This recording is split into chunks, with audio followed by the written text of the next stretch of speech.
Major funding for KPBS Evening Edition has been made possible in part by Bill Howe Family of Companies, providing San Diego with plumbing, heating and air, restoration, flood and remodeling services for over 40 years. Call 1-800-BILL-HOWE or visit billhowe.com. And by the Conrad Prebys Foundation, Darlene Marco Shiley, and by the following.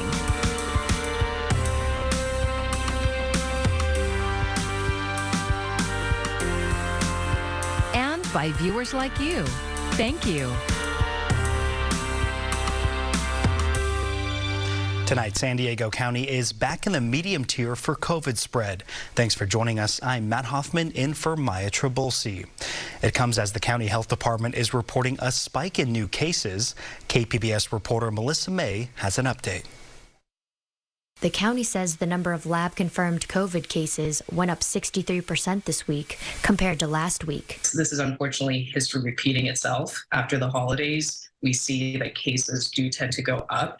And what we have to remember as well is that these numbers, in terms of the positive cases, are always going to be an undercount. Dr. Abasola Ulalade is the Chief Impact Officer at Sharp Reese Steely. We are in the medium tier, but we very quickly could get into that high tier. And that's what they're actually seeing in LA County. They're now in the high transmission tier, and we could get there very quickly. We're still averaging about 1 death a day in San Diego County from COVID-19. And as COVID numbers increase, COVID deaths, and I mean those real honest deaths due to COVID, are going to go up too. County Deputy Public Health Officer Dr. Cameron Kaiser says everyone should think about wearing a mask. Masks and vaccinations are part of that comprehensive strategy for keeping yourself better protected from respiratory viruses like COVID, flu, and the respiratory syncytial virus that people have heard about this year, RSV. There are currently no requirements to isolate or wear a mask, but if you test positive for COVID, it is still recommended to isolate for at least 5 days.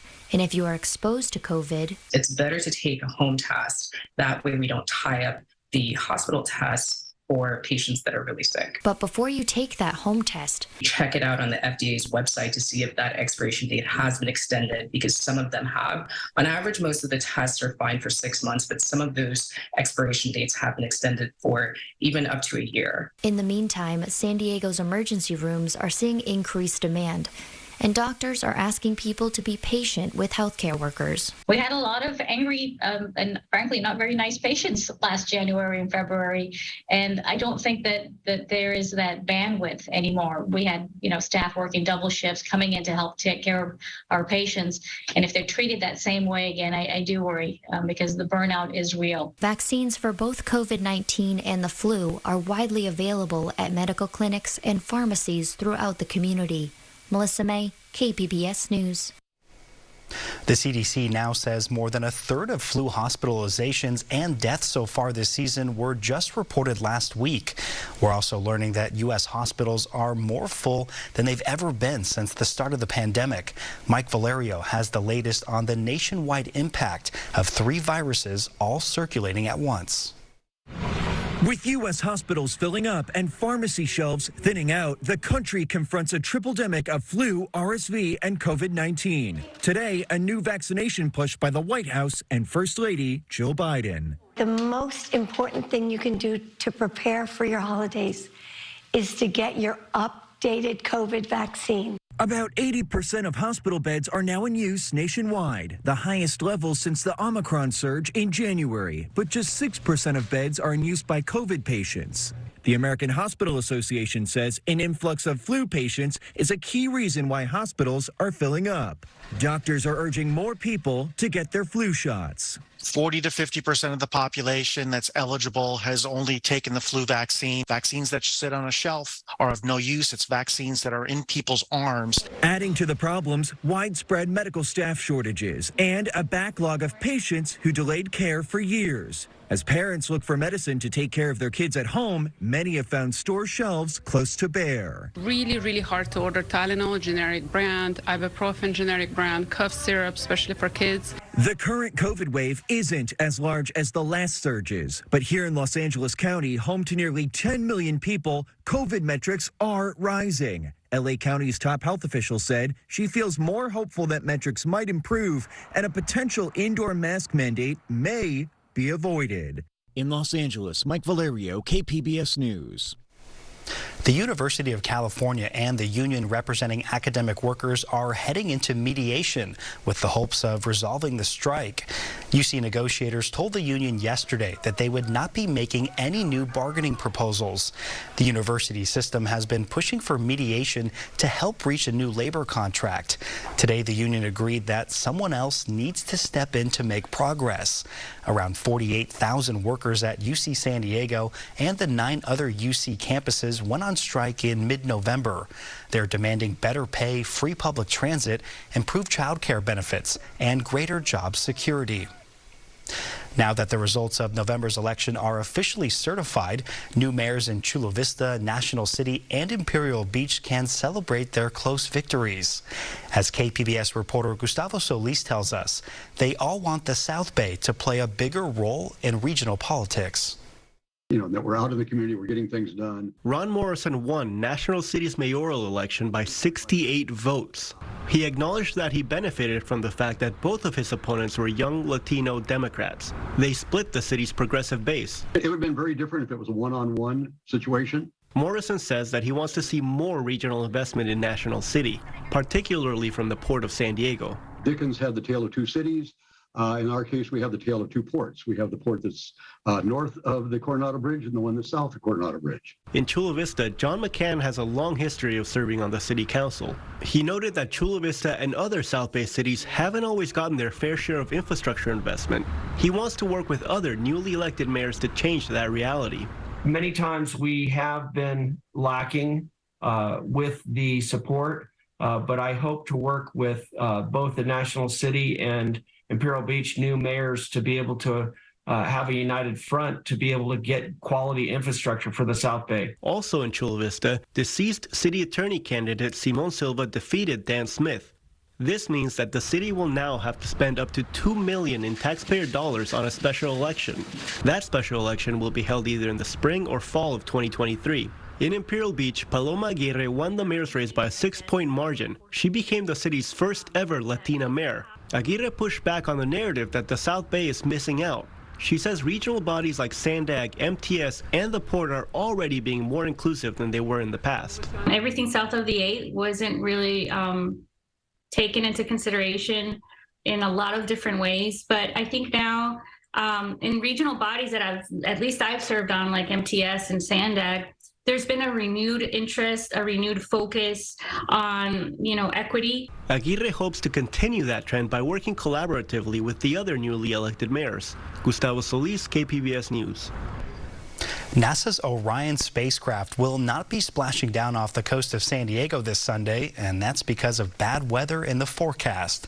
NASA decided on a new landing site, this one off the coast of Baja near Guadalupe Island. The return of the spacecraft marks a monumental moment as the first step to return astronauts to the moon's surface. Orion is scheduled to splash down somewhere in the Pacific Ocean at 9:40 a.m. Sunday morning. You can watch it live on NASA TV or join the watch party at the San Diego Air and Space Museum. Scientists at San Diego Scripps Research have identified antibodies that could stop the very complex virus that gives people AIDS. KPBS science and technology reporter Thomas Fudge tells us of the first clinical trials of a possible HIV vaccine. The decades-long search for an HIV vaccine has not yet succeeded because HIV has so many different strains that make it a very hard target for a vaccine. Scripps researchers now say an effective vaccine needs to mobilize a very specific kind of antibody to actually stop the virus. Those antibodies are called broadly neutralizing antibodies. And we think a vaccine needs to elicit broadly neutralizing antibodies against HIV to protect against the hundreds of thousands or millions of HIV variants that are in humans around the planet right now. Bill Sheaf with Scripps Research is co-author of a paper published in Nature about the clinical trial and the research around it. He says it has proven that the strategy for creating a vaccine is on the right path. Scripps antigen, the precursor to a vaccine, elicited the correct immune response in 97% of the human test subjects. This was now done in the clinic, in people. So we're on our way, but we've a long way to go yet. those broadly neutralizing antibodies Bill Schief talked about remain elusive even after a clinical trial and analysis he calls undeniably successful. They're not enough to be broadly neutralizing antibodies yet, but they're sort of baby broadly neutralizing antibodies. They need to learn. They still need to learn more. They need to gain mutations. Today, many people with HIV are able to live well by taking antiviral drugs every day. But in places like sub-Saharan Africa, where HIV cases are very high, those drugs are expensive and often inaccessible. That's why Schief says we need a vaccine. What we're trying to develop is a vaccine that will prevent infection in the first place. But if we can prevent infection in the first place, we can reduce the number of people that are already infected and make it much more tractable for antiretroviral therapy to cure the people that already are infected. Dennis Burton compares the search for an AIDS vaccine to a baseball game in which creating a vaccine is like hitting a home run. He says the work of Bill Schief and his collaborators have gotten us to first base. Thomas Fudge, KPBS News. Disposable gloves, gowns, hair, and beard covers are all available to people working inside of hospitals. But two healthcare workers saw a need for something else, and they decided to create it themselves. Sharon Yu has their story. For the past few years, fighting COVID has been the priority for both Yasmin Samatar and Frowley Adam. It's been quite a journey, especially going into COVID and being frontline workers as respiratory therapists. As healthcare workers who wear hijabs, they continuously ran into problems. When it falls off and you're doing compressions and there's blood everywhere, it's like, and then now you have to go next door to your next patient. It's like, what do you do? We brought extra hijab. We try so we don't, bring it around to other patients, or to our family. We wear the same thing we wear right now. So we make sure, hey, we're helping each other out, make sure it's tucked in, it's under our other gowns. So we helped each other out when it's needed at that moment. So that's how we put on temporary bandage. Tired of finding solutions on a whim, the two women decided to fight underrepresentation by inventing hygienic hijabs. We introduce you to Mawagda's Hygienic Hijab, a patent-pending biosafe disposable hijab that is FDA compliant. Our purpose lies with bringing more cultural inclusivity in the hospitals and making sure Muslim women feel that their presence is valued and that they have a seat at the table. And the hijabs aren't just for healthcare workers either. You'll see more patient satisfaction, and when the patient's feeling like, oh, I have something at the hospital that's provided for me geared towards my cultural and religious needs. We were trying to fit in with the system, but when the system is not, made for you or thought about you, you have to let everybody know, hey, we have this problem. We are telling you as a healthcare workers and as a Muslim, hijabis. So once we letting people know, people are more aware right now. Both Samatar and Adams say this is at least one barrier down for future Muslim healthcare workers. I didn't want anyone that looked like me to kind of shy away from going into healthcare, just being like a Black Muslim woman in healthcare. So just knowing that you're represented in the healthcare field kind of gives you that self-confidence, that self-boost. Necessity may be the mother of invention, but by facing adversity, they say they hope to inspire a next generation of problem solvers. I don't want you to worry about this. I went through it. There is no reason the next generation should go through it. We need to improve this. This is why we're in this world, to help each other in any way we can. We need everybody, to work on different things that's going around and, make life easier for us. Life is already hard as it is. That was Sharon Yu reporting. The hygienic hijabs are available for purchase online. The hope is that hospitals will stock up on them so that one will be available anytime a healthcare worker or a patient needs one. I'm Judy Woodruff. Tonight on the NewsHour, Arizona Senator Kyrsten Sinema becomes an independent. What it means for the Democrats' agenda. Coming up at 7 after Evening Edition on KPBS. Holiday cheer is spreading throughout the county. Tomorrow, a festival with toy giveaways is being held in Escondido. KPBS North County reporter Tanya Thorne takes a look at the work behind the event. Baby dolls, toy cars, and soccer balls. Volunteers sifted through toys in preparation for Escondido's holiday festival. You know, a lot of behind the scenes go into all this to making a successful event, and the festival is for the community, and that's what it's all about, for the community. Sohaila Handelsman is one of the founders of USA Multicultural. Her group is putting on the event for the 7th year. And it's very important to have community events because it helps bring the cultures back together and it helps bring community together. And that's what it's all about. We have to keep our community going stronger every day and keeping things alive. But putting on the event is also a community effort, says Ángel Aguilar, the co-founder of USA Multicultural. Porque yo sé que para tener una comunidad fuerte tenemos que tener familias activas. Entonces no podemos ser fuertes como comunidad si no tenemos actividades familiares. Aguilar says that in order for a community to be strong, families have to actively participate in the events. But COVID is still weighing heavy on people's minds. And he says many families still hesitate to volunteer or attend community events. Entonces es difícil que la gente tenga esa confianza de salir. Entonces pero también hay muchas compañías que quieren participar y a veces no encuentran en dónde participar. Entonces yo creo que lo único que hace es seguir intentando, tocando puertas, como dicen por ahí. Aguilar says participation from sponsors and businesses was also lower this year, but they will continue trying to get more partners on board. But he's grateful the organization got toy donations for the kids attending the event. Santa and Mrs. Claus will be in attendance, giving out candy canes and toys. But part of the group's goal is to also celebrate the different cultures in the community. So the event will feature performers, entertainment, and vendors from different cultures as well. The holiday festival is from 11 to 6 at Grape Day Park. Escondido's Christmas parade also starts at 2 p.m. and ends at the festival location. Tanya Thorne, KPBS News. The Rock Church is helping thousands of families get in the Christmas spirit this weekend. They're hosting the 26th annual Toys for Joy event. Food, clothes, and toys will all be given away. The event will be held at different Rock Church campuses.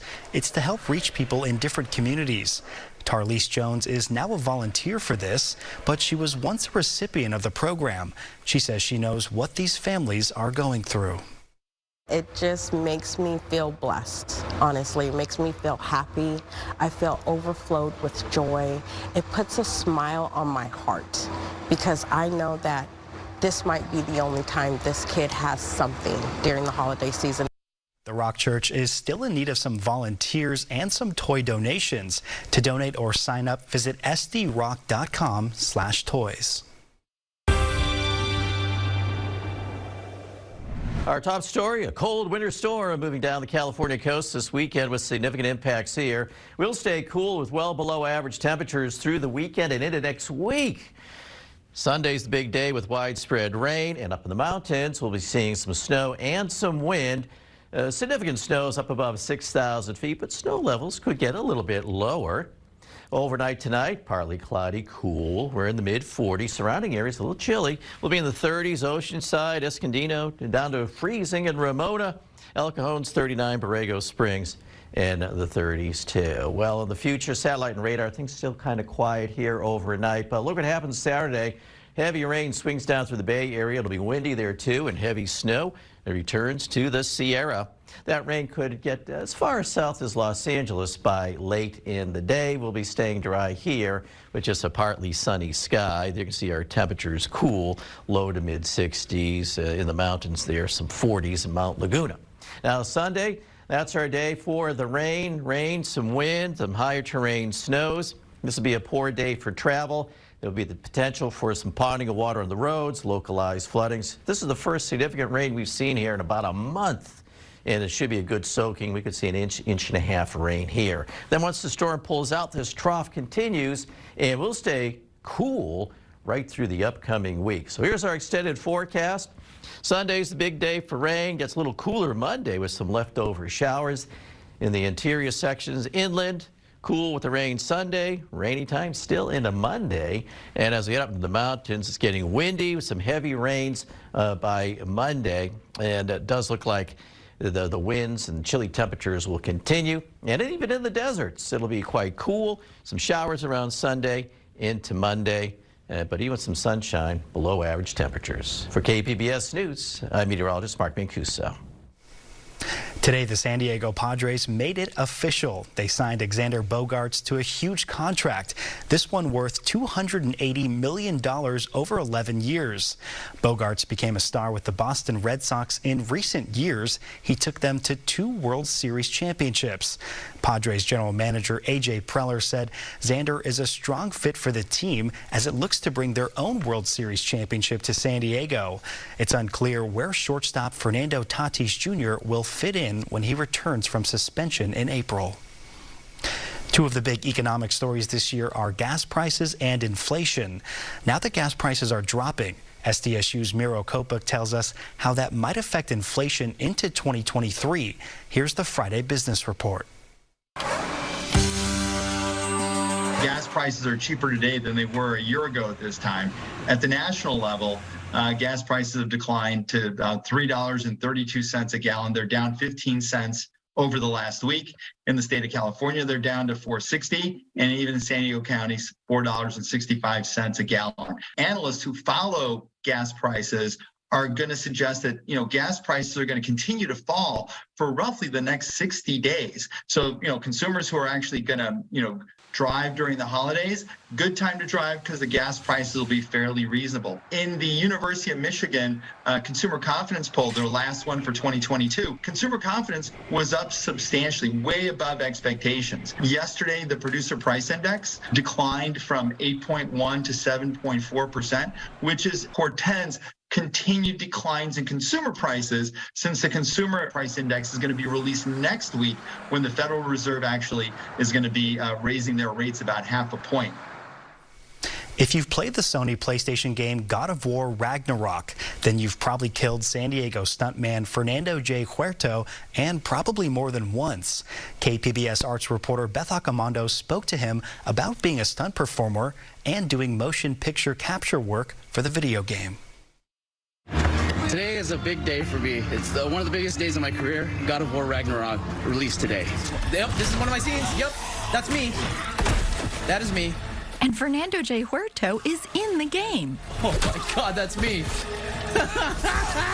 But unlike the 5 million other people who bought the game, Huerto wasn't just killing random victims. I get to kill me in a way, because I'm doing the reactions to all the hits, so I think I'm a lot of the characters. So I'm like, oh, I'm killing myself here, killing myself there. It's just so weird to think about.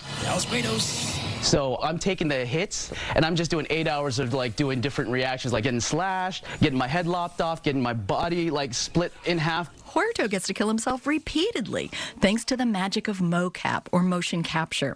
Mocap allows visual effects artists to work with actors like Andy Serkis to create a character like Gollum for the Lord of the Rings and Hobbit movies, or to employ a stuntman like Huerto to create the action for a video game.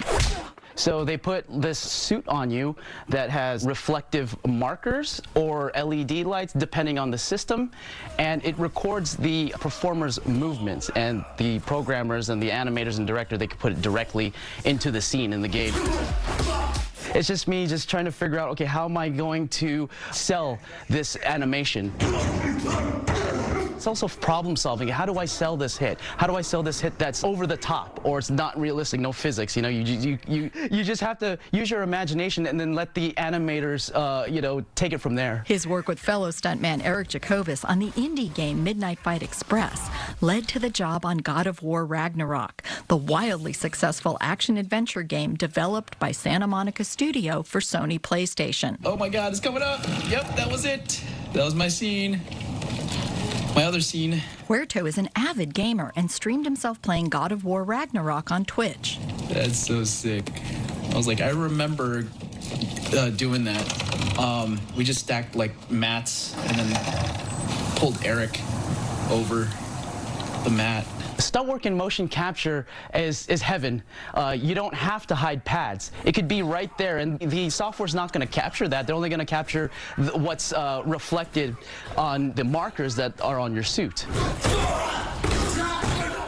But performing stunts on location for a movie is much harder on the body, since you can't always hide mats and pads.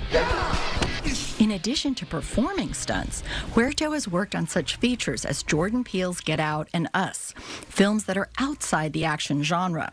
For Peele, he did previs or pre-visualization, which is mapping out scenes for a movie prior to filming. Those two films had a lot of violent moments, so that's where our stunt team came in. So we would choreograph and shoot for the previs. His stunt work also took him to China to perform at Universal Studios Beijing theme park, where he worked on a show inspired by the How to Train Your Dragon movie. That's Huerto being pulled off the bridge. Huerto also makes his own films, which gives him the most personal satisfaction. One of those is a fan film about the DC character Harley Quinn. I'm the one holding the baseball bat right now, and that means I get to speak. I'm an action filmmaker, and I know Harley's abilities, so I'm like, okay, she has super strength from Poison Ivy, she does gymnastics, and she has a bag of tricks. So I'm like, oh yeah, she could totally fight. So I was like, oh, we could totally do like a martial arts style Harley Quinn fight, you know, in the vein of Batman v Superman, the Ben Affleck Batman fight in the warehouse. We could do something like that. And he did. It's already received 14 million views on YouTube.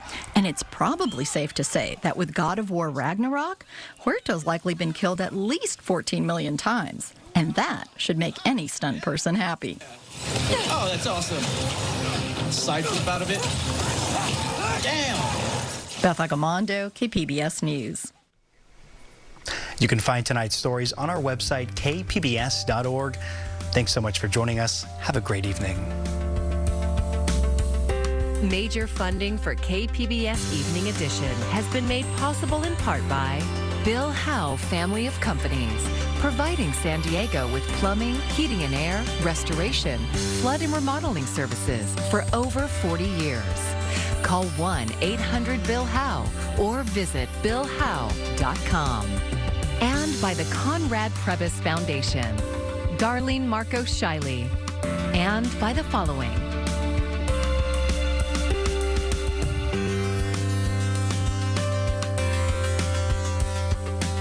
And by viewers like you. Thank you.